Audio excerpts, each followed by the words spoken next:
अस्सलाम वालेकुम। आज मैं आप लोग के साथ नेक्स्ट वन टॉपिक डिस्कस करने जा रहा हूँ और ये है role of mineral elements in plant life.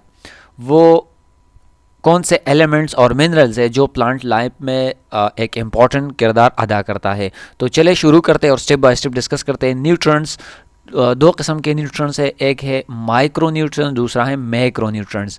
Micro वो है जो स्मॉल क्वांटिटी में रिक्वायर्ड होते हैं और मैक्रो वो है जो लार्ज क्वांटिटी में प्लांट्स को रिक्वायर्ड होते हैं।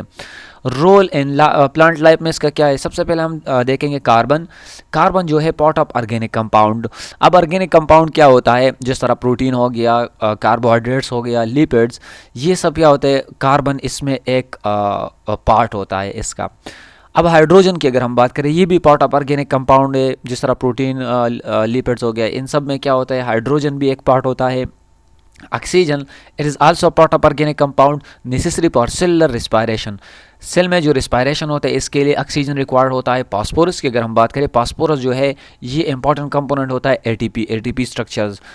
न्यूक्लिक एसिड भी इसमें ये मौजूद होता है। ये फास्फोरस कोएंजाइम में भी मौजूद होता है और ये इसके साथ साथ नेसेसरी होता है for seed germination and photosynthesis के लिए, और भी मुख्तलिफ फंक्शन के लिए इस्तेमाल होते हैं प्लांट में।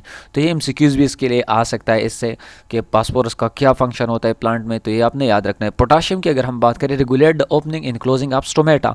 पोटाशियम का या पोटेशियम का ये काम होता है closing in opening of stomata. जो स्मॉल पोर्स होते हैं लीफ पर, इसका क्लोजिंग एंड ओपनिंग ये पोटाशियम करता है।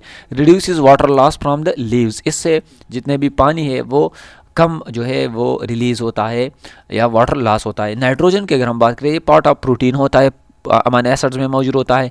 Hormones, chlorophyll and vitamins and enzyme में मौजूद होता है। अगर हम सल्फर की बात करें तो ये भी पार्ट ऑफ प्रोटीन है, प्रोटीन में विटामिन्स एंड एंजाइम में ये मौजूद होता है sulphur.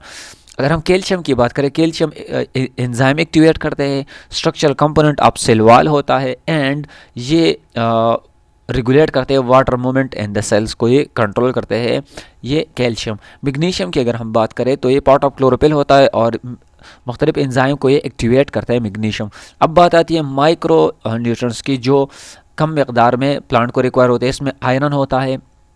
Iron necessary for photosynthesis के लिए इंपॉर्टेंट होता है और एंजाइम को ये एक्टिवेट करता है।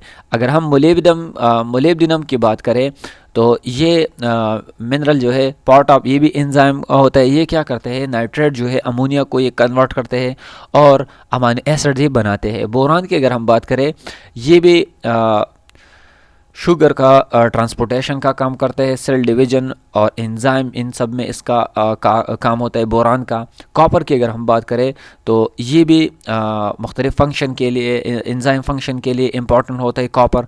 इस तरह मैंगनीज़ हो गया, मैंगनीज़ भी एंजाइम एक्टिविटी के लिए इम्पॉर्टेंट होता है। जिस तरह फोटोसिंथेसिस हो गया, रिस्पायरेशन इन नाइट्रोजन मेटाबॉलिज्म में इसका किरदार होता है।